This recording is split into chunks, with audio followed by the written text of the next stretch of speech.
Hello everyone, I am Diego Velasquez. Felipe Zurkia. I'm Maria Isabel. And I am Alejandro McEwan. So And we'll be today, hosting a series of conferences, talks about science communication. And today we will have Latif Nasser. Alejandro, please introduce our. so Latif is a Harvard graduate. He did a PhD on history science, and he has various podcasts and also a Netflix show called Connected that he co-produced. So, Latif would like to start by asking you, what's your favorite book? Sure, my favorite book. Well, first of all, let me say thank you so much for having me. Your conference sounds so exciting, and it's such an honor for me to be able to to talk to so many students and just kind of folks who are aspiring to get in this world of science communication, that kind of realm, which I think is such a cool world. So thank you for having me, and it's my honor to talk to you and to your audience. My favorite book. Oh God, there's so many. There's so many books that I think. Maybe one thing I'll just say because she just released a new book. There's this writer for me who the person who kind of like hooked me into this field. I think it's this writer Mary Roach, and she's written a whole bunch. They all have funny titles. I don't know what the Colombian titles for her books would be, but in the English language titles are like, she has one called Bonk, which is about sex. One called Stiff, which is about like cadavers and death. She has one called Grunt, which is like about the science of the military. She basically goes in and she kind of researches all these science, these fields, these like very particular fields, and she finds these bizarre little factoids like for the book she did a book about the guts, and there's one, she just had this amazing list of like all the things that in autopsies that they've pulled out of people's guts and stuff, like the weirdest things that they've ever done. But she's very, very, very funny, and to me, I remember reading that book and being like, oh, I love this world, and then to think, oh, it can be funny. Like, you can do this in a funny way. This can be fun and silly, and it doesn't have to be like really sort of like self-serious and like and dry. So to me, like, just to read that and for someone's personality to really shine through, like I got so excited about that, and then that's what I wanted to do.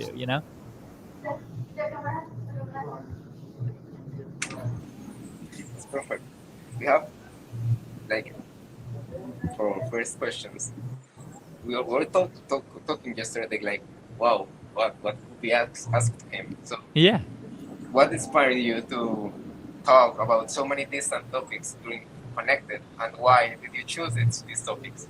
Yeah, that's a great question. I cover a lot. There are a lot of reporters and even science reporters, even within science. Like there are a lot of people who get very, very hyper specialized, like covering energy or this thing or that thing. I am not that guy. I'm very much the opposite of that guy. I get interested in so many different things, and I'm much shallower, I think, than maybe a lot of those people who go deeper on a topic. But I sort of just, my mind works in such a way that I just like to jump around to the next thing, to the next thing, to the next thing. And that's kind of in the structure of Connected, right? But for me, the way I picked those topics, one of them, the first one we came up with was the episode about dust. And that basically, let me say it this way, like all of them, I wanted them to feel like things that were genuinely surprising, things that surprised me that I didn't know about. But also things that like I knew enough about that, like there's an episode on poop. I was like, I'm interested in poop. What could there be about poop that could be interesting? Like, and then we found a whole bunch of stories to kind of match. So usually there was like one story. In that one, it was the story about the River Thames and the kind of the the ways in which you can see that our poop basically goes from, in most major cities, like it goes from the sewage system out into the, into the wild, basically into oceans and lakes and things like that, and that the drugs, the medicines that we take, there are remnants of that in our poop, and then that affects wildlife, and that's really like a force that's affecting the natural world. It's like the drugs, the pharmaceuticals we take that are going in our poop. So to me, I was interested in that, and then it was like finding a bunch of other stories that would match. But so usually it was like one story that I got excited about, and then a bunch of other ones would kind of fit around. And to me, like looking at each of those, the question to me was like surprise,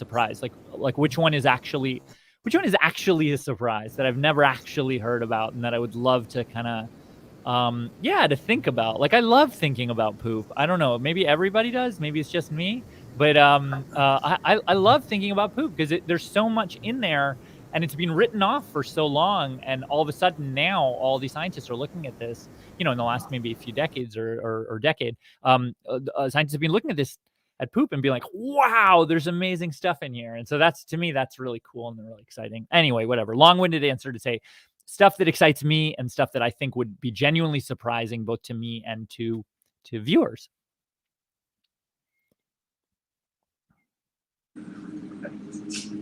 Okay, Latif. How do you go from postdoc to making a Netflix series? To a Netflix series, yeah. So my story is that, so I've been, for a long time, I've been a radio journalist. So I've worked in print, for newspapers, magazines, that kind of thing, and I've worked in radio and podcasting. And then for me, I had also done some TED Talks, and basically when I did those, basically it's like one opportunity led to another, and then after I did the TED Talks, I got an email from someone I never heard of, who was a producer at a TV production company, and he said, "Hey, have you ever thought of going into doing a television show?" And I had not, but it sounded different and it sounded fun, and basically then this producer and I, we kind of bash our heads together thinking about all the science shows that we love out there. And there are a lot, and kind of thinking like, what new can we bring? How can we do this in a way that is different from everybody else? And really try to, and whether we did or not, I don't know, but we really tried to, and had the ambition to kind of make a new kind of science show that people might sort of enjoy, or it might kind of reach them in a different way, or maybe even different kinds of people. So that's kind of, and then so we came up with an idea. Then we went and we took it to a whole bunch of different places. Like Netflix was just one of the places we took it. We took it to every single channel we could imagine, and we got rejected many times. And then finally Netflix had said to us, "Oh, we like you, but we don't like your idea. Like, do you have any other ideas?" And so my partner and I, we came up with another idea. We said, "Sure, we have a lot of ideas." We had no other ideas. And then we were like, "Sure, we have a lot of other ideas." And then we were like, "Okay, maybe this." And then we just gave them an idea, and they're like, "Great." And then we said, "Uh-oh, now we have to make this show that we haven't even thought through." But we kind of made it up as we went along. But we really, we really had a great time doing it, and we really, really worked hard on it. Thank you.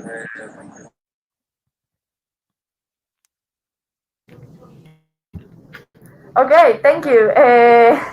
So in order to talk a little bit more about your show, we have another question that is, how did you feel about traveling to so many places in order to look for different and complex answers for things that were believed to be like so simple? Yeah, to me, it's an absurd, like it was an absurd amount of travel, especially I would get somewhere, like there was one segment where we did again, I don't know why I keep talking about it, in the poop episode. And we went to NASA, and we went to, you know how they always say like, Houston, we have a problem. So we went to Houston, to that NASA place. And I'm doing this interview with this guy, and they're like, you came all the way here to do a story about poop? Like, are you sure? Like they just couldn't even believe it. And it is kind of an absurd thing to be crisscrossing the whole world. Like, we really were, like, I was taking, it was something like 4 months, and I was taking like red-eye flights like every other night, like to new places. And it got to the point where like I was like, I didn't know what time zone I was in, I didn't know what country I was in, I didn't know, like I would wake up in the middle of the night and I'd be like, where am I? Like, when am I? What am I, on the ground? Am I in the sky? Like, I don't even know where I am. It was very disorienting. But the good thing is, kind of before that production process, we kind of in the pre-production process, where we were kind of doing the reporting and coming up with the stories and coming up with the ideas, like we did a lot of work, and I was lucky to have a team of researchers working with me, and we kind of tried to figure it all out in advance, so that by the time I got there, I was so sleep deprived, I didn't have to think very much, that we kind of knew what exciting thing we were looking for. And and hopefully it like it I just didn't have to mess it up. But we definitely got a lot of funny looks from people. Like, we did a whole episode about dust. Like, people are like, why would you do a whole episode about dust? Like, that seems so boring. But it's not. It was like riveting. It was really exciting. It was so fun. And that's I don't know, maybe in Colombia you guys have the part of the Amazon. Maybe that story is very well known there. It was not known to me. Oh no, it's not. Okay. But I think to me that's also part of the fun. Part of the fun to me, and in your question was this question about asking questions that are in some ways small or like seemingly trivial maybe. And for me, that's part of the fun, because if you do it right, if you tell a story about a thing that people think is very mundane, like dust or poop, what you can do is you can really awaken them, then all of a sudden, every time, you go to the washroom, or every time you, I'm doing a thing right now, I'm trying to do a story about fridges. So every time you open a fridge, you see it completely differently, you think about it and it's a totally different thing. And if I can have that effect on my viewer, on my listener, like, that to me feels really good, because the stories do that to me too. Now, every time I open a fridge, I'm like thinking about or every time I'm dusting my house, I'm like, where did this dust come from? Like, where is this from? What's the story here? And to me, I think that's kind of cool, because you can kind of bring magic back to people's lives. Whereas like when we're kids, like, we're so interested in everything. And then, when you grow up, like, things become less interesting, but they're still that interesting. So it's kind of like reminding people, oh, this is actually still really interesting,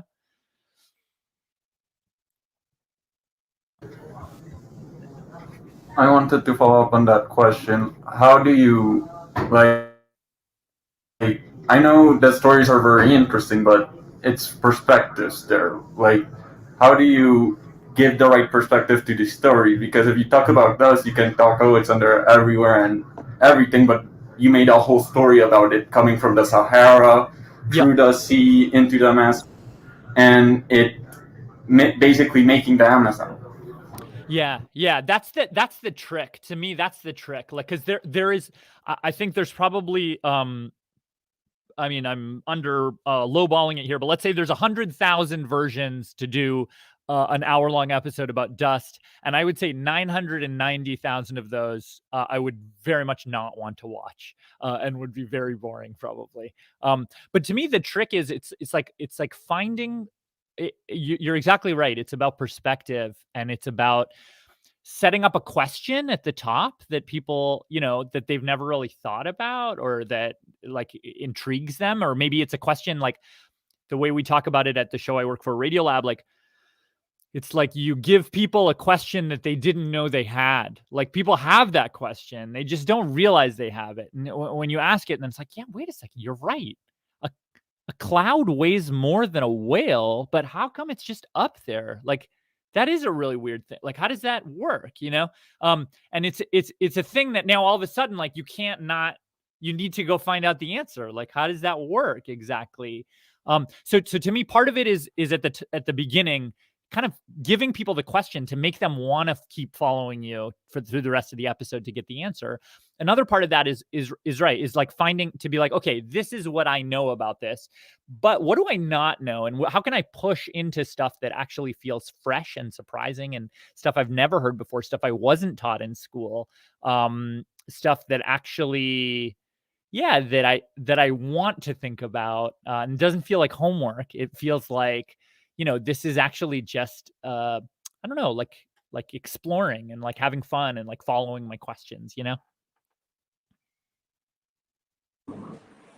I wanted to ask you, like, how did you feel about traveling to so many places in order to look for in the search for connections? Oh, it was riveting. It was like, it was one of the best things I've ever done in my whole life. Like, I was so lucky, and yeah, I mean, I've traveled some places, but I've never traveled that many places, and in that way too, like where you just parachute into a place for like 2 days and you have a very interesting conversation, and then you just have to go like to a whole nother country to plop in, and maybe I would have 1 meal or 2 meals in a country, and it would be amazing. They would be delicious meals, but then I would have to go to a new country. So I've never traveled exactly like that before, but it was magical. It was also very draining. Like, it was one of the most physically exhausting things I've ever done. And just the extremes, like, and the kind of the weird things that you notice, like one of the things that was kind of incredible for me, and this was just on the timing, it was a coincidence. So when we filmed in the Sahara, that dust, so we were filming and I was looking at the camera and we're saying, okay, this dust gets kicked up out of the Sahara and it goes out up into the atmosphere. And then, I went and filmed a bunch of other segments. And then by the time I we were filming in Brazil for our Amazon segment. By the time we got to Brazil, it was almost exactly, I think it was 17 days later or something. So that same dust that I saw in the Sahara, that's how long it takes to get to the Amazon. So some of that same dust might have been the same dust I saw on the other side of the world. You know what I mean?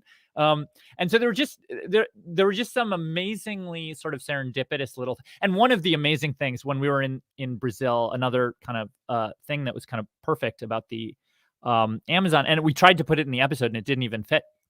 But so part of the dust episode, for people who haven't seen it, is like we go into the middle of the Sahara at the beginning and we excavate this 1,000-year-old fish, and it's a catfish. And that's the thing that gets decomposed into the dust that then gets kicked up high into the atmosphere, travels all over the whole world, and then lands in the Amazon and helps fertilize it. And while we were in the Amazon on our last night, we were in this like little camp, and the cooks at the camp, they were making catfish for dinner just by complete coincidence. And so we started the journey halfway around the world with a catfish, and then we ended in Brazil also with a catfish. And it was just a kind of like I don't know, there were so many moments like that in making it that felt sort of totally serendipitous. And I'm like, you can't make this up. Like, how did this, nobody told them, like they didn't know about the cat. Like, how did that, you just happened to, while we were here, you just happened to bring a catfish. But there were so many things like that kind of traveling around the world where I was like, wow, this is amazing. Like that there are these connections. And then even the other thing, because we didn't shoot them all in order. So it wasn't like I did all the surveillance episodes and then all the dust episodes and the poop episodes, and they were all mixed up. And I was writing all of them and researching all of them along with the team, but I would get mixed up in my head. So what would happen was, like, I would find all these connections, not just within the episodes, but between the episodes. We were joking that there were 6 episodes, that there should have been a 7th episode, and the 7th episode should have been about all the connections between the different episodes.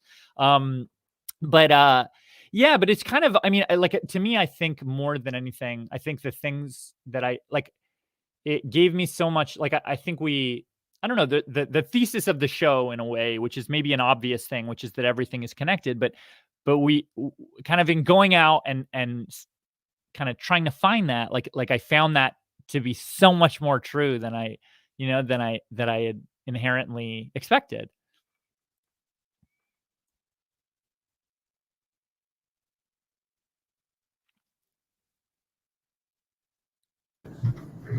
Okay, then we want to know like a little bit more about you. Like, for example, can you tell us about maybe some funny stories from your university days? Sure, of course. Yeah, in fact, so when I was in university, I didn't study science, I didn't study history, I didn't study journalism, I didn't study any of those things even remotely. I studied theater, so I was a theater kid. I like playwriting, and I like plays, and I like thinking about that sort of thing. And the way that I got into this field and science, like, because I had taken science courses, and I was like, this is not for me. I don't like laboratory work. It's too meticulous for me. It's too difficult. This is this is not for me. I don't like it. And the thing that turned me around was I was taking a class, a science class. There were, like, I don't know if you guys have this at your university. There were like science classes that I was taking where, like, you have to take them for a requirement. Like, I needed to have a science requirement, so I took a science requirement. So they had a course. It was called Stars for Poets. It's like astronomy for people who don't like science and have never thought about science, and they're probably never going to think about science ever again. So I took that class, and one of the class projects was it was kind of like an open project. You could do anything. So there were a bunch of other theater kids in the class, and so we banded together and we said, okay, we're just going to put on a play because that's what we like doing anyway. So we picked a play. It was an astronomy themed play. It was the play The Life of Galileo by Bertolt Brecht, and it's basically just about the life of Galileo. And we were doing this play, and like, my interest was in being a playwright, but this play was already written, so I didn't really have a job. So they said, okay, you're in charge of going to get the props for the play. Like, we need something that looks like an old timey telescope or something. And then, so it was my job. So I had to go around the science building, and I had never really taken classes there. I didn't really know my way around. So I was looking around the science building, and I ultimately found out in the basement of the science building, there was this room, and this room had in it all these old scientific instruments, and they were all like it was like the extra leftover stuff. And there was a historian on the campus who was collecting all these old scientific instruments. And I wandered into that room, and it was incredible. It was so weird. It was like, I felt like, I don't know if you guys have seen Indiana Jones, but that scene where there's like just the warehouse and it's full of all these boxes, and you're like, what is this place? This is like, who knows? And so anyway, that's how I got interested in this whole field of science and the history of science and telling stories about science. It was like those props, in a way. I thought, oh, I need to know the story of that. I need to know the story of that. I need to know the story of that. And before, I guess I had taken science as a thing where it's like, oh, it's about numbers. It's about, sitting on a lab bench and doing a bunch of experiments over and over and over again. And that's all it's about. And I don't like that. And that's not for me. And then I realized, oh, wait a second, there's like a lot of stories here, and there's a lot of interesting questions, and there's a lot of drama, and there's a lot of people, and there's a lot of, I don't know, there, like, to me, there was something that appealed to the theater kid in me, to the playwright in me, that thought, oh, science, there's room for me here too, actually.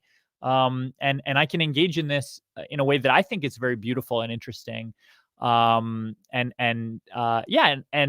still, like, be myself and be excited about the things, like the theater kind of things that I actually really like. It's actually so accurate, because sometimes we don't know what we don't know. So when we spot something like, oh, okay, I didn't know this, but I love this, and this is usually our experience, like communicating science and reading. also it happens a lot in Colombia. We know like for touristic places, we know only like the popular ones, but here in Colombia there are so many hidden places, and we literally don't know anything about them. Yeah. So there are stories there, and we don't know them. So it's like that important job of looking for them, being surprised, and then looking for the answers that we want to look for. That to me, that's the reason I get up in the morning. Like it's like learning new things, finding new kind of like finding new ways to wake yourself up to the world, and to find those new places, to learn those new things, to meet those new people, to hear those new stories that you're like, oh wow, like this world is more complex, more interesting, more beautiful, more funny, more tragic, more like it's more than I expected, and to me, I think that's so special, and that's something you like, at least for me, that's something to cultivate to really enrich your life.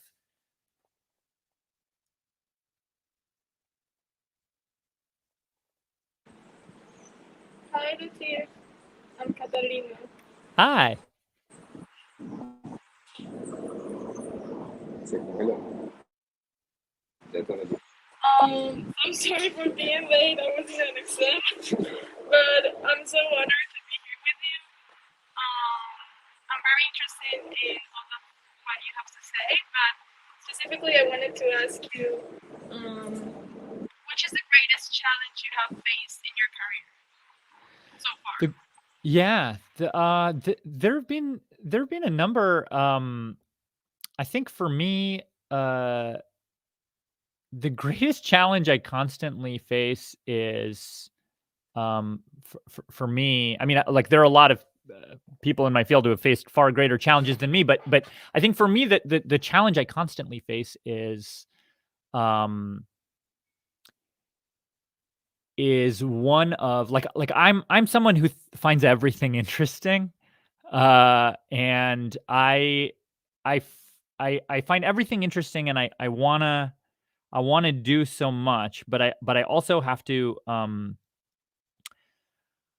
like basically like I think there's like a constant thing where when you do this kind of work, you have to kind of there's a part where you have to trust your instinct, and you have to say, this is interesting. This is interesting because it's interesting. And I think this is a worthwhile thing to spend time paying attention to. And then, using the loudspeaker that you have to tell everybody else about, to say, this is really interesting and worthwhile. On the other hand, there are, like I have a lot of editors, and I have a lot of people who I work with who I really trust and who I really love and who are really very good at their jobs. And they tell me often that my ideas are not good. That my ideas, it's like, oh, somebody else has done this story before, or oh, it's not as interesting as you think it is, or this is, and sometimes they're right. A lot of the times, most of the time, they're right, actually.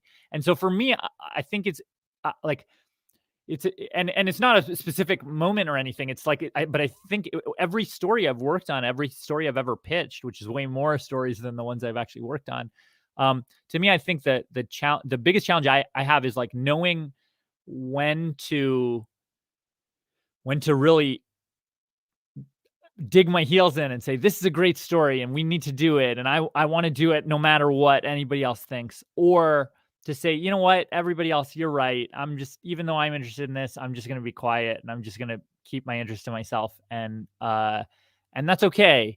And I don't know, it's maybe it's not the biggest challenge, but it's the most constant challenge that I feel like I constantly have, where, and you're kind of second guessing yourself, and you're doubting yourself, and you don't know when to, you don't know when to scream and to say, hey, everybody, this is the greatest thing. And you don't know when to be quiet and listen to other people. And to me, that there's like, sometimes you want to be a little bit arrogant and say, this is interesting. Like, I know this is interesting. The world is going to find this so interesting. And sometimes you have to be very humble, and you have to be very quiet, and you have to listen, and you have to say, you know what, you're right. You're so right. And I don't know the answer here. And I don't know why we're doing this story, or that kind of thing. I don't know. And to me, I feel like I constantly I yo-yo between the two. Sometimes I think whatever story I'm working on is the most incredible thing and everybody in the world has to hear it. And sometimes I'm like, no, I don't know. Is this worth it? I don't even know. But yeah, I think both of those feelings, like you need both of them in a way. And it's a constant tug of war between the two. Following that train of thought, what do you think are the keys to success in a science career? Science communication career. Science communication, yeah. I think for me, there's a lot of different keys for a lot of different people. The keys that have been most useful for me have been finding stories that other people are not paying attention to. So much of journalism, and even so much of science, to be honest, is like people get interested in one thing and everybody flocks to that thing, and the money is there and the interest and attention and everything.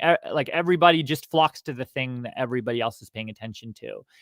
And to me, the fun, both the fun and the key to, it's also happens to be a key to success, is like finding the next thing, finding the thing before all the other people flock to it. Because if you're flocking to it, you're just, unless you have some new way, you're doing the same thing as everybody else is doing. But what's the next thing? What's the next thing that will really be surprising, will be interesting? And to me, that's fun. It's like a scavenger hunt or something. You're finding the next exciting thing. And also to me, career-wise, that's been very helpful because I feel like I try to tell stories that other people haven't told or that haven't gotten told a lot. And in a way, I think what's good about being in a country, Colombia, where maybe there's not as much science journalism, or the kind of like, let's say like deep maybe here it's oversaturated podcast scene or whatever.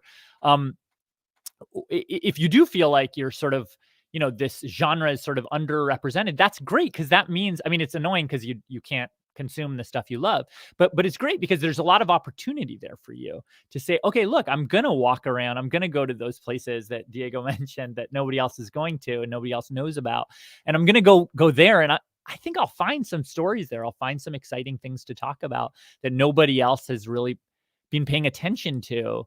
And that's really like promising, and there's kind of a lot of potential there, and so that's great. Like, and you then, maybe because of who you are, your personal background, who you're related to, what you studied, where you live, any of those things, like they kind of can combine in such a way to make you look in a way that only you can look. And if you can find things that other people are not finding, that to me that's like, it both makes the job, for me, it makes the job more fulfilling, and it also makes it so that other people want to hear what you're saying because nobody else is saying what you're saying. And that, I think, is very valuable.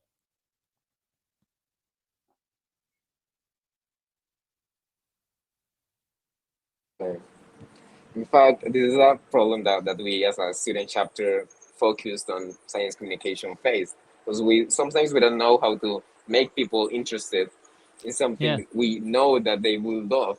It's because there are so many hidden stories, but we don't know how can we bring people to them, because they're focusing on another thing, the popular stuff, the big stuff that the media share.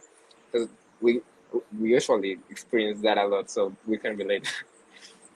Yeah, that it's funny. There are some tricks like there, and I feel like as long as I've been doing this, you develop a bag of tricks, right? So like one trick is, okay, imagine this is gonna be like a blockbuster Hollywood movie. Like, how would you make a blockbuster Hollywood movie about the, whatever, like, and obviously it's not a blockbuster Hollywood movie, but like, is there a story of a person who actually is affected by this? Is maybe it's a scientist who discovers something. Maybe it's a person who, it's a farmer and these bugs are taking over this farmer's land, or maybe it's whatever it is. Maybe it's a college kid who's just in a laboratory and is, trying out a thing. But to me, it's like finding a story, making a story out of it, turning it into a story. And that's very and a kind of a Hollywoody type story, or like a blockbuster story that you feel like this would interest people who even don't care about science. This is something that actually, it's a dramatic. There's an emotion to it, that there's something that even if so that's one trick, I think, is like making things stories. Another trick is the thing I was saying before, is a question, like finding the right question and finding a question that everybody has, and whether they know it or not. And maybe they do know it, and this is a question they lie awake at night wondering, about, what happens after you die, or the nature of, what it means to be a child or a parent, or these kinds of things. Like, there are these very timeless questions, I think, that all of us think about a lot. And so it's like trying to hook into one of those and to be like, oh, okay, what, for example, I just did a story about butterflies, and it was a story about this endangered butterfly, and the scientist who's trying to save this endangered butterfly. And one of my editors, when he was talking with me, this didn't even make it in the piece, but he said, oh, this story, like, because my editor did not care about the butterfly at all. But he said that the reason this story is interesting to me, because the scientist who's trying to take care of the butterfly, he said, it actually, when he's talking, it makes me think of, I'm a dad, and what it's like taking care of my kids. Like how do you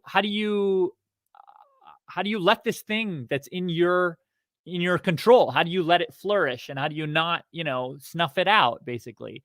And I think that's like, it's like, find a question that you think a lot of people will relate to, where the answer is in this story, or at least a new way of thinking about it is in this story. And that to me is very helpful too. So one thing is find a good story. One thing is find a good question.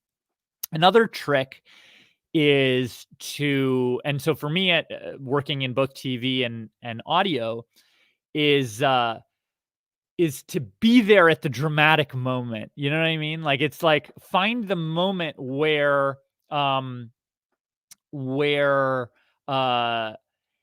something exciting is happening, and get tape of when, so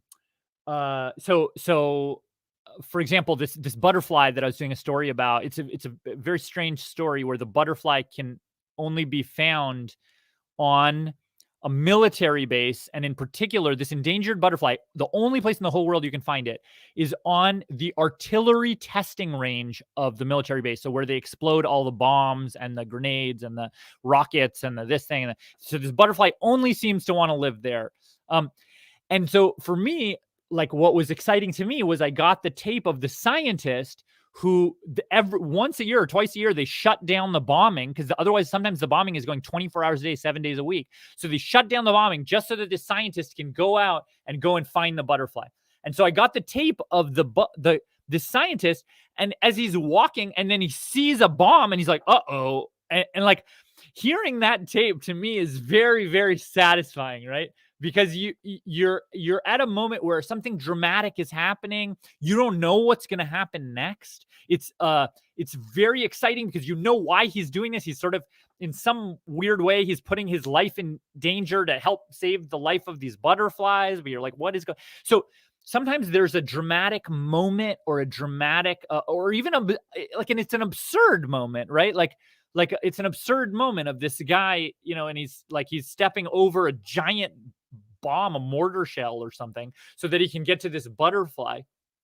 And sometimes it's finding those kinds of moments and getting that kind of recording that then people will just be like, huh, what is that? Oh, I want to hear that. That sounds, it's more than just people. It's not just a scientist, presenting a dry, boring paper. Because and you could have heard that same scientist just presenting that those findings at a conference, and most people probably wouldn't want to listen to that. But then when you're listening to him tiptoeing over the bombs to try to get to I want to listen to that, right?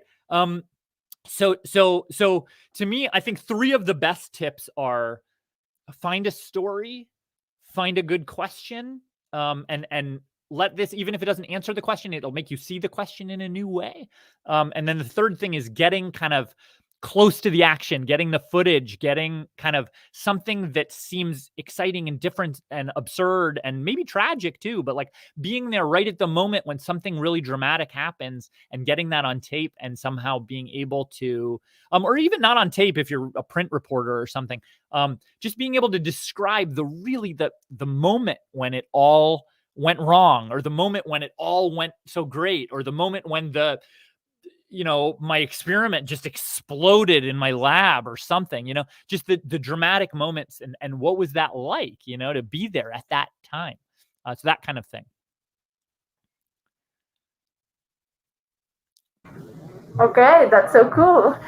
And then I have another question for you.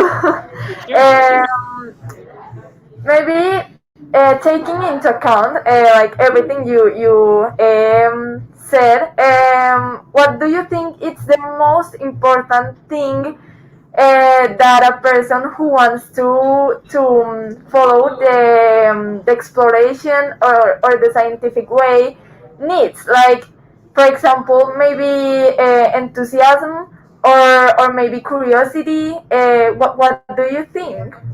Yeah, I think it's a combo of both of those to me. I think what so often happens to so many people, like we walk around, right? And let's say, like, and I think this happens to all of us. I think it does, where you walk around and you have a question, like you're like, huh, that's weird. Like this thing, I would have expected this to be a different way. Or why did that bird just do that weird thing? Or why did this, or why is this way and not another way? And then what we usually do is, like, you take out your smartphone and you look it up and you get a very quick answer. Or you go home and you like Wikipedia it or whatever you do, and then you find the answer, but you find a 1-sentence answer, right? Like that's what, like, Google is very good at giving you like a 1-sentence answer, right? Pulled from some random website. But then a lot of people, they just stop there. That's it. Like that's the end of it's like a curiosity killer, right? And what you want to do is you want to use that and then find the next question of that, or just be like, but that doesn't answer it entirely, and push past it and find in yourself the enthusiasm and the kind of take the question seriously enough that you want to push past it and you want to find out something new, something that maybe other people hadn't looked at before, that and so often you'll find that that one line answer. Everybody repeats that one-line answer. A lot of people have had the same question as you have. Everybody repeats that one-line answer, but then nobody goes past that. So it's like, okay, how do I go past that? How do I think through that? And maybe there are, a few other scientists or other people who have thought about that, but then kind of just taking it further and further until it feels like your itch is scratched. You know what I mean? So like take your own questions, I think, very seriously, and don't let sort of Google or Wikipedia just sort of like give you the quick hit answer that then makes you never think about that thing again. Because I think those questions are very valuable.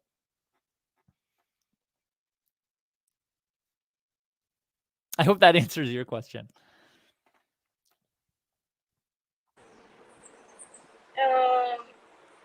So now there's a question from the audience, which we thought that it was a very interesting one. Great question. It says Colombia is one of the most biodiverse places on Earth. From your point of view, how do you think that we can bring the media to show this to the world in a new way? Yeah, I think to me, like I often find it's trying to find something specific about that, right? So maybe it's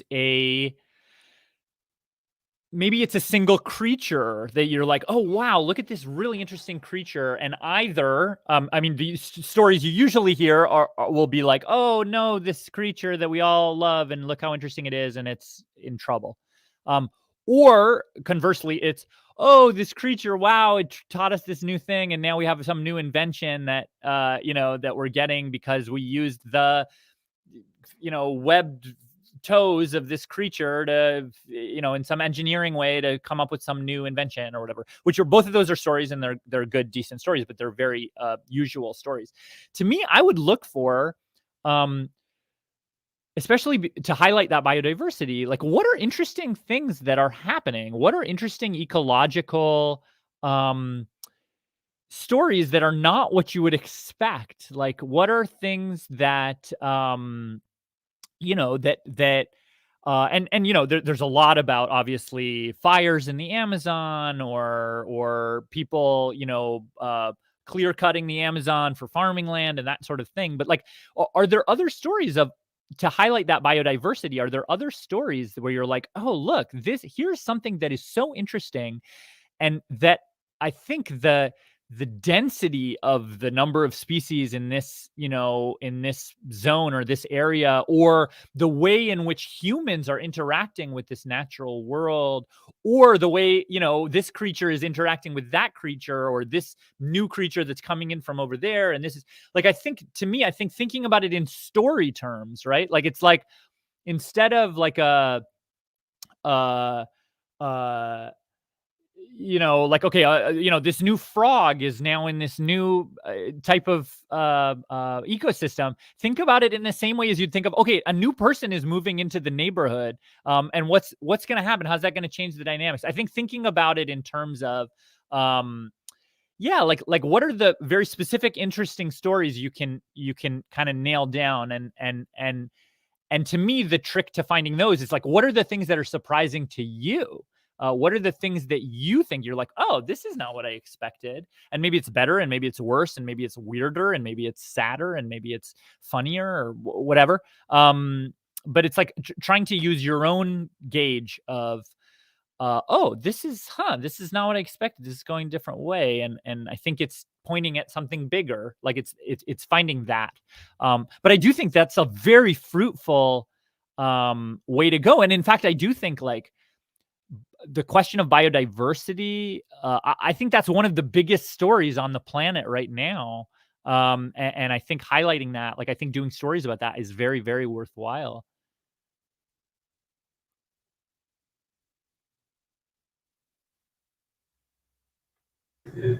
Um,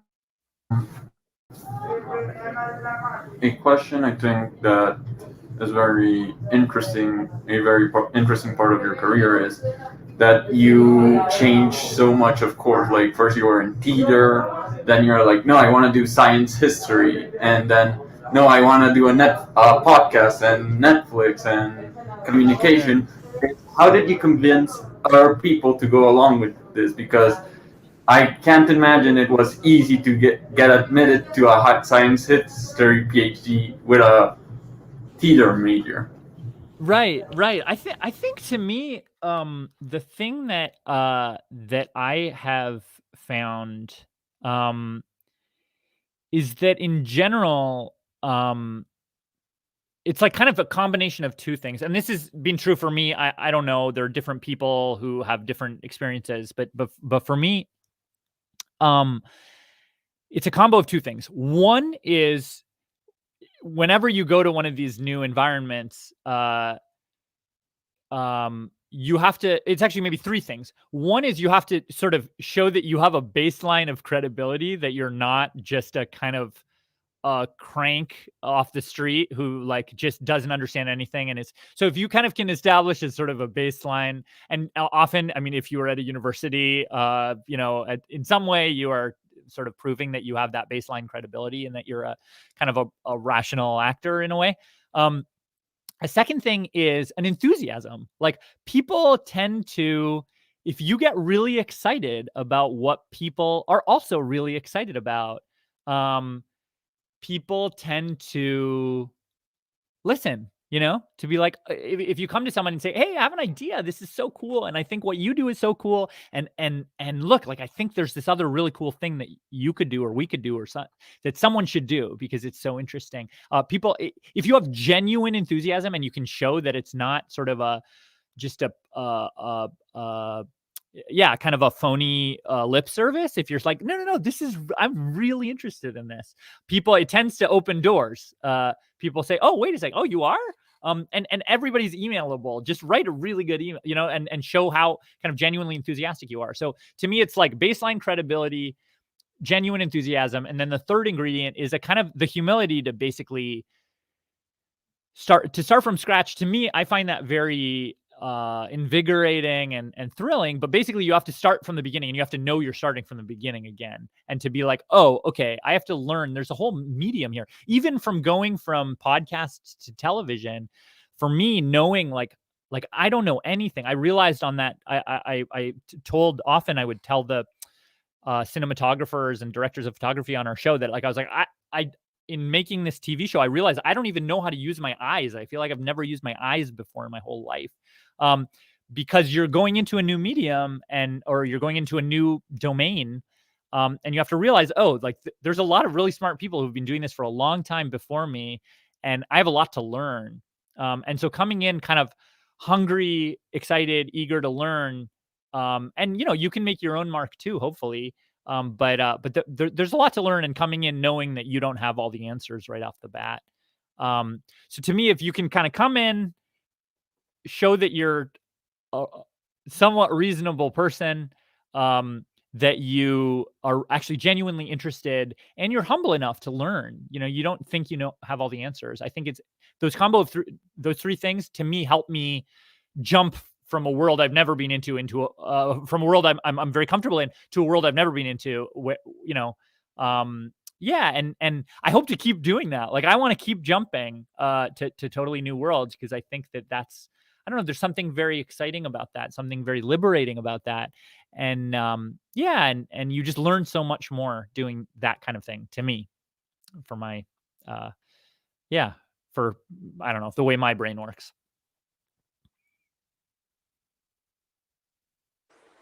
Excellent. In fact, we all here think that science is a really useful tool for education. But how do you think science is an essential part of child education? Science is an essential part of what education? Sorry. Child education. Oh, child's and a child's education. Yeah. I think that it's a really, really crucial framework to help think through the world. I think it doesn't have science doesn't have all of the answers, certainly, by no means, but it has a lot of them. And it in a way, I think for a child's education, like to me, I think so much of the best kind of scientific education, I think, for a child, the kind of education that I want to give to my kids, is kind of fostering that inherent sense that kids have, just asking questions constantly. Like I want to salvage, I want to preserve that, and I want to give it some kind of I don't know, to enable my kids to like think through the answers to those questions, and like finding even more exciting new questions on the other side. I think, to me, the way I was taught in some parts of my education, which I think was kind of counterintuitive, like the thing they would do is they would take the science. I remember, like, on my first day of high school, when you go into the science class, they would take the physics textbook or whatever textbook, and they would just plonk it on your desk, right? And they would say, okay, here it is. Here's the science textbook. And in a way, what they're saying is like, here's a list of answers to questions you haven't even asked, like the boiling point of this or the freezing point of that. Like, I never asked that question, but they're like, okay, here are the answers. They're all figured out. Go learn them. And to me, actually, that's the entirely wrong approach. The right approach is like, oh, okay, like, what questions do you have? And let's go. Like, a lot of interesting people have thought about this beforehand. And so what are the questions you have? And none of these are actually solved. Like, they're very fundamental questions, very, very fundamental questions. I was just watching a lecture earlier today about like sleep. Like, we don't even know why we sleep. We spend more time sleeping than anything else, and we don't even know why we do it. Like to me, to find such basic things, to be like, oh, these are open questions. Like we're not totally in the dark. We're not starting from zero. Some people have figured out some things, but like, so to me, that feeling of like, okay, what are your questions? And then like feeling like, oh, this is a dynamic thing. We're all still learning together, and we're all on a journey together, trying to figure out these very basic things. And to me, that's the way to that's the key to me to science education that actually will sort of stick and will not just be a kind of a chore that or an ordeal, for a lot of students. And that's the thing that when I was sort of teaching the history of science that I tried to do too, Yeah,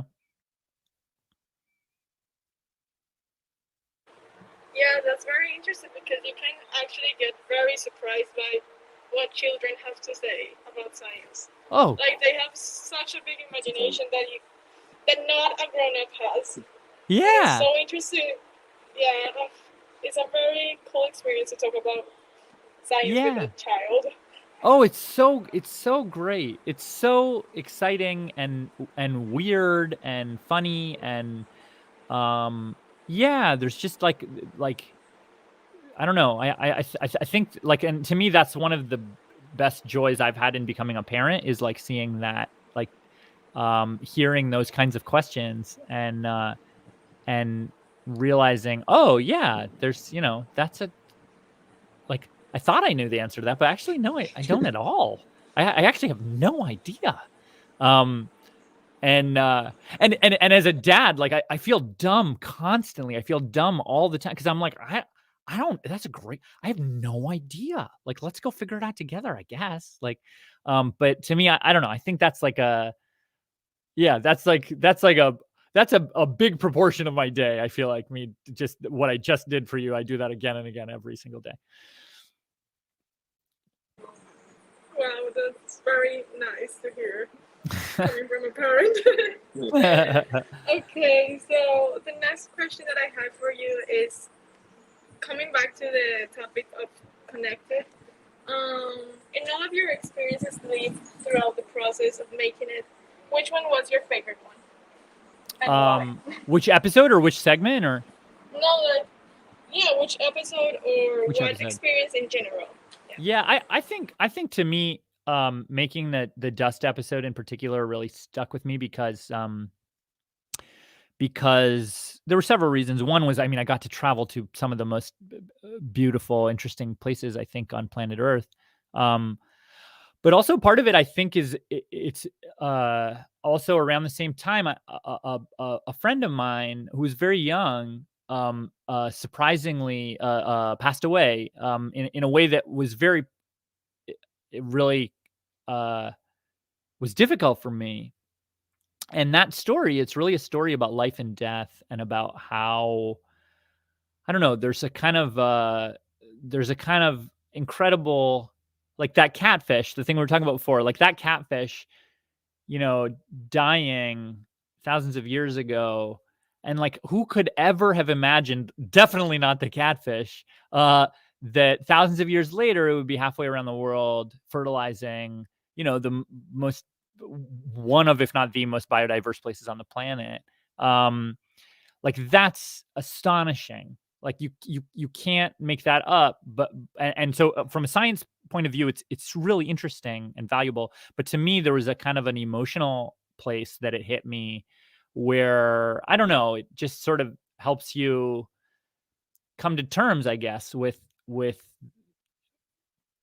forces you death and other forces you can't understand, and that your perspective is just too tiny to be able to ever see, but there are sort of bigger things out there and things that we're just starting to learn, and I don't know, to me that is really powerful. To me, that dust story, it's just one story, but I think it's a very powerful, it's symbolic of a lot of other things about about life and death and what is our capacity to even know or see or perceive about our kind of tiny little spot on this planet,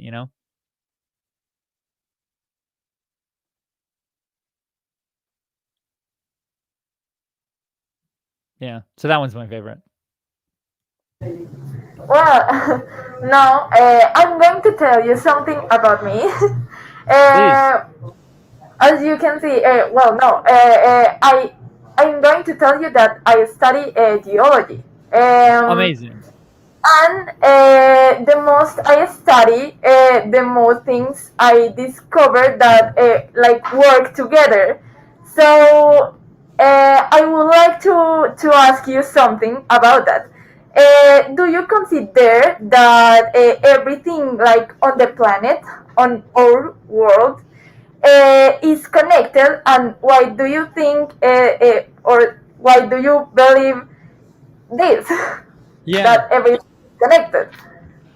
I do think, I mean, to say everything is connected is sort of an easy way. Like, I don't know. Is everything connected? I don't know. But I think a lot more is connected than we expect and than we could ever perceive. I do think, like, sort of speaking of geology, like there was a story I did last year around the American elections where I showed that that these sort of like geological formations from the Cretaceous shoreline. I don't know if you saw. Okay, maybe you saw it, but the Cretaceous shoreline of what became the United States still affects voting patterns now. You can see the pattern on the map of the election patterns in the southern United States. It matches almost perfectly. You can take the two maps side by side, the Cretaceous shoreline and the voting patterns of who votes Democrat and who votes Republican in the United States. It's, whatever, 65 million years apart or whatever, however many years apart it was, which is absurd. Like that should be impossible. But the fact that such a thing, and the way it connects is through some very large, complicated forces like agriculture and slavery and colonialism and even the American Civil War and this thing and that thing. Like there are so many things, breadcrumbs that had to go, or the dots that had to connect between this plankton dying in the this now defunct ocean, the Tethys Ocean or whatever, and then until now, when they're counting the ballots of who voted for Joe Biden or who voted for Donald Trump. Like, that's crazy that those two things could ever be connected. And to me, I think I've seen enough stories like that where I'm like, oh, wow, like I could not have anticipated this. I could not have imagined this. And this is something that someone just noticed, like even the dust thing, like that was like, oh, just because recently NASA put up a specific kind of satellite that can see a specific way. Otherwise, we would never have known any of that. And for me to have this feeling of like, oh, there are enough of those stories that I've seen across enough disciplines of science and our world in general, and even culture and music and this thing and that, like to really feel like, oh yeah, there's so much more there that we can't even perceive, given our lifespans, given this, the limited sensory apparatuses we're built with. Like there's so many more connections there that we just, like, they're just tantalizingly out of reach, but I do think they're there. And I think that's really, really important and powerful. And it's like, it's an important thing. I think it's a scientific point. I also think it's a kind of a sociological point, maybe. I think it's also like an emotional and moral point, like what that means about our effects on the world and the way we act sometimes does not acknowledge that, how connected we really all are. But yeah, I do think, I don't know, as a geologist, what do you think? Yeah, well, I think that's just very interesting because I don't know, it's like everything on the planet, it's just like a cycle and goes and goes and goes, and everything helps to other things, and everything just have like a function. So it's very, very interesting. And thanks for answering that question. Oh, my pleasure. And it's also, it's funny because there's a way in which some people say sort of everything is connected in a way to say, like and a lot of people even would see my show and for them it was a very religious thing. Like they understood it and interpreted it as in a way to say, oh, this is all connected, like because of God and because of the way, to me, I don't think that's a wrong interpretation. I just have a different interpretation, which for me it's like it's chaos. Like it's all chaos. There are all these cycles, and then there's a cycle going here. But then what happens when one person comes and just nudges it a little bit, which that itself is connected to 10 different things again, and then now this thing's completely off course, and this thing over here is off course, and like it's just to me the system, it's a chaotic system. It's a chaotic, unpredictable system. But it is all like all the variables are all connected, and that makes it like, I don't know, the most dramatic and interesting machine to try to take apart. Like because there's just so many things going on, and they are all, I think, or at least mostly connected, and in a way that I think is very dramatic and breathtaking. So coming around the circle. So where did the idea for the series Connected come from? That gave us all these great ideas and interesting discoveries. Yeah, the place it came from was several things. Like one was that there's a bunch of shows that I was watching that I was like, oh, I love these shows. And one was this old show on the BBC called Connections. And that it kind of does what I did, except it's much more specifically for the history of technology.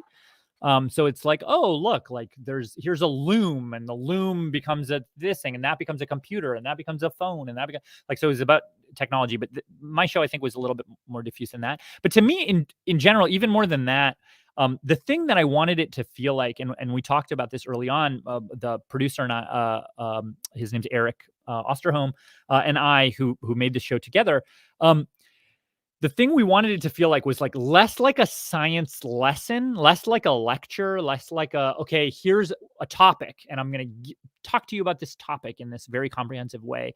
And we wanted to make it feel more like something which is my like idea of my sort of favorite way to procrastinate and my favorite diversion and favorite fun game on the internet, which is just like Wikipedia surfing, like jumping from one Wikipedia article to another, to another, to another, to another. And it's like, oh, this is kind of related, but it's totally different. So I love doing that. And I wanted to make a show that had that same kind of feeling, that same kind of structure, where it's like you're reading about this thing, and then it's like, left-hand turn. Let's go over here. Okay, now let's look at this thing. Okay, and totally, another left-hand turn.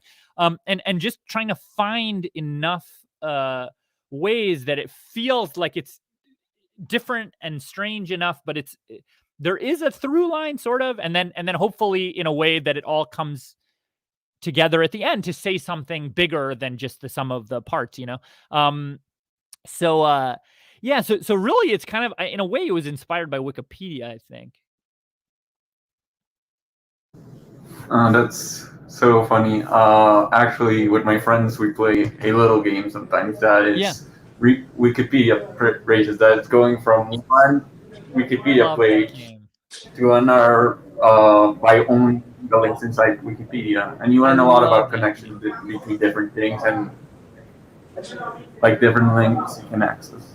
I love that game, and actually we tried to make an episode about Wikipedia where we literally did that game. The structure of the episode was that game, because I love that game. And it ended up being way too hard. It was really, really hard to turn that into a television episode. But that feeling, to me, like that's the feeling that I think you want to kind of capture and bottle, because I don't know, there's something active about that. There's something surprising about that. There's something fun and playful about that. And to me, it's like I don't know, science. Like I feel like, not that I mean, I love like Planet Earth and things like that, but they're very like, it's like, okay, we're going to go in this biome and we're going to talk about all of these things in the same biome. And it's this thing, and then this thing, and then this thing. And you're like, oh, okay, great. That's really great. But like, to me, I don't know, for it to feel a little weirder, and to feel a little kind of more random in a way that Wikipedia can kind of feel like sometimes, that's, I don't know, I like that better. So that's, I wanted to kind of make a thing like that. But yeah, that's a great game. I love that game. For example, we have 2 more questions to finish our session, but I wanted to tell you something. For example, I am a applied mathematics student. She's a physics engineering student. Alejandro is a computer science student, and we all like we're all involved in science somehow. Yeah. And we can relate that 90% of times we are failing, we are struggling, we are like, oh my god, nothing is working, what is happening? Right. So that we were talking on Monday with Bob Lefkowitz about this and how to deal with failure, how we can deal with that. And for me, that is a really important question I want to ask you. How do you deal with failure?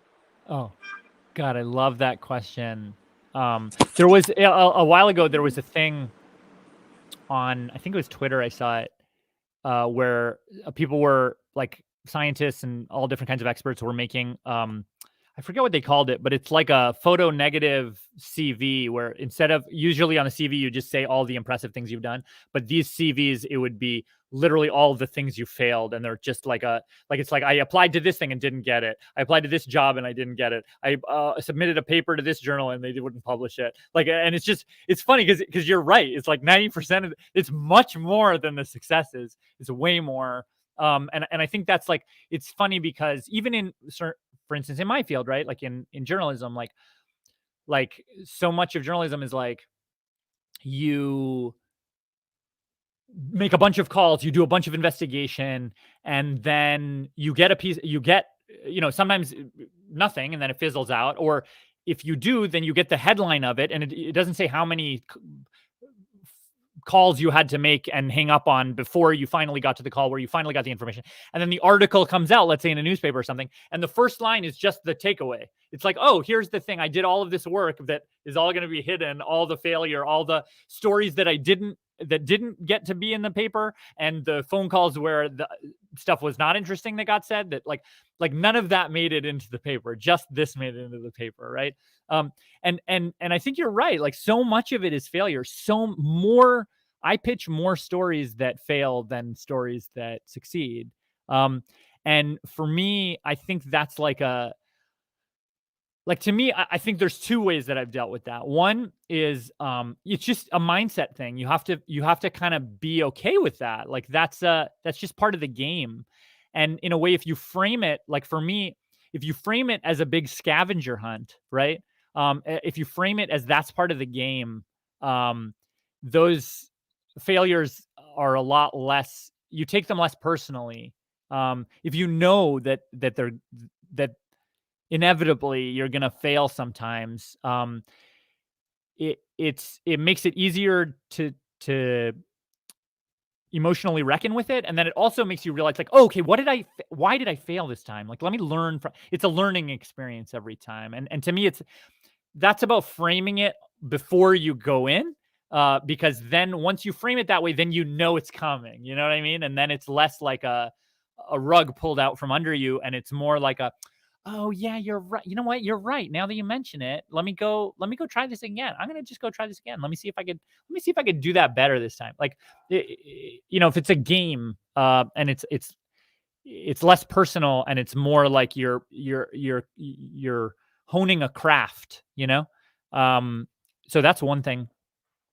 The second thing to me is I think that's really important, and we try to do this at Radiolab a lot, is sort of like showing your work, It's like showing how many times you failed, or showing your logic, and showing the ways in which like you are often very stupid. Like to me, so much of my job, like even I think a lot of the questions in Connected, and very even more so the questions in Radiolab, like we show when we ask dumb questions, or if we're going down a thing and then we get completely in the reporting process, you get surprised and you think, oh, wait a second, I thought this was a story. Like in this butterfly story,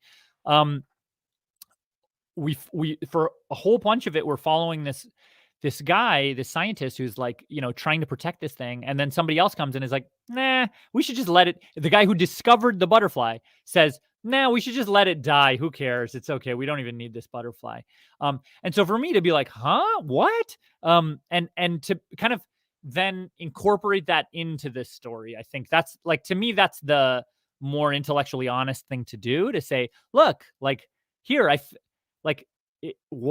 did I fail? Was this wrong? Did I get this wrong? Like I don't know. I'm thinking about it out loud. Like I went down a wrong path and then maybe I found the right. I think what I found is the right path. Like it's like kind of showing your work and saying, hey, look, like, and I think in science there's a value in that too, to say like, look, like full disclosure, I did this experiment 10 times and the first 9 times it definitely did not work. And then the 10th time I changed this thing and then it did work. And I think it might be this thing, but maybe it's some totally different thing. Like that's how it works, right?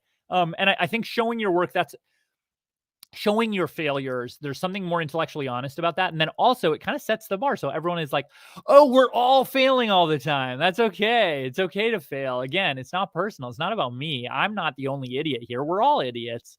And so that's, you feel a lot better about it. So to me, I think it's, yeah, I don't know. To me, the best ways to deal with failure is like kind of know going in that, yeah, like have kind of realistic expectations going in, and then, and that takes you to an emotional place where you can actually learn from the thing. And then the second thing is like when you actually make something, when you actually are telling people about it, don't leave out the parts of the story that make you look dumb, because it's okay, because we're all dumb,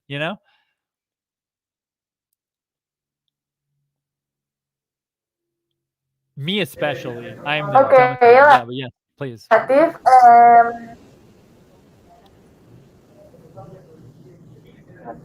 Yeah, go for it.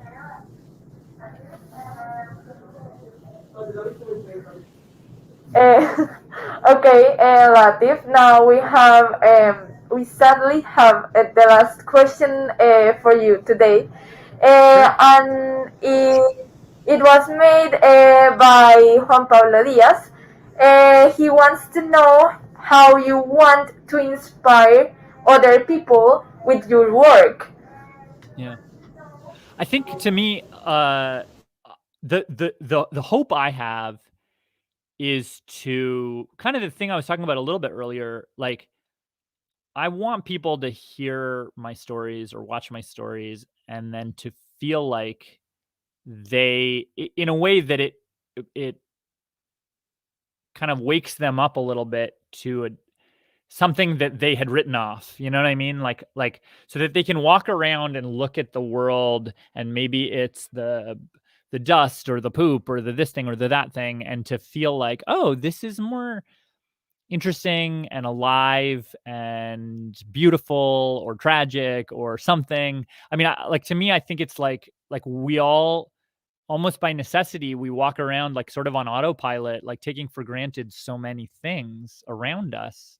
And for me, I hope my story can help us like just give you a flash of like remembering, oh, this thing that I completely take for granted, like this is amazing, right? Or this is wow, this is like I just want to spend more time thinking about this. So for me, it's like a lot of my stories are me feeling that myself, learning something myself, finding something myself, and then trying to bottle that and then kind of make it so that everybody else can kind of experience the same way that I did. And maybe sometimes they find them interesting and maybe sometimes they don't. I don't know. But I think for me, I think that's how I want to inspire people. It's like to kind of like look around their own world, their own lives, and yeah, sort of see the world just slightly differently, just a little bit differently, and just a little bit more colorful and a little bit more humane and a little bit more beautiful and a little bit more, I don't know, like, yeah, I don't know, alive.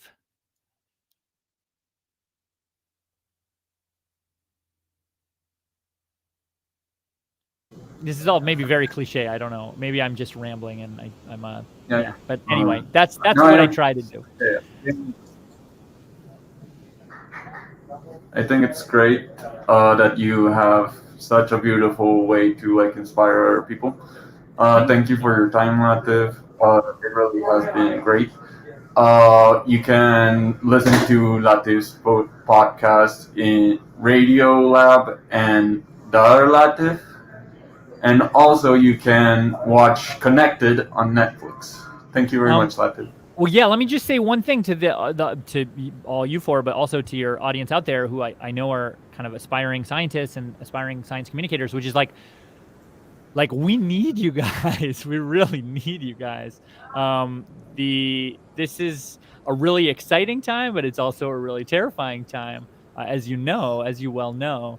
But I do think that yeah, I'm rooting for you all, and I if there's any time that you, I don't know, that you think that there's something that I can help you with, or there's a story that you think is really interesting and you want to help, you want help thinking through or something, I'm very bad at responding to emails, but I do eventually respond. So yeah, so hit me up, because yeah, I think there's so much potential, and I have not heard enough stories from Colombia, so I want more stories from Colombia.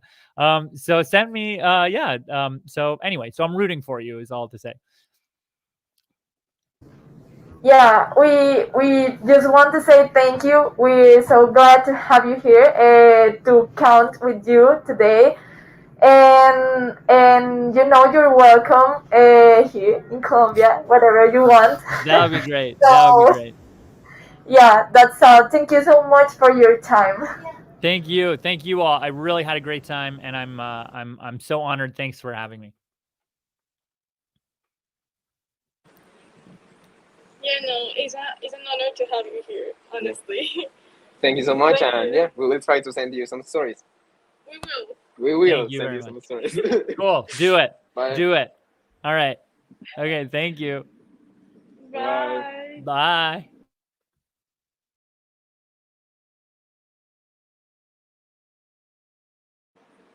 Muchas gracias a todos por asistir a la charla con Latif Nasser. Los esperamos mañana con la charla de María Eugenia Puerta y Mabel Gisela Torres, una investigadora de la Universidad de AFIT en biomatemática y epidemiología matemática, y otra ex ministra de Ciencia, Tecnología e Innovación. Tendremos una conversación con ellos muy valiosa y los esperamos aquí en la universidad o virtualmente. Hasta luego.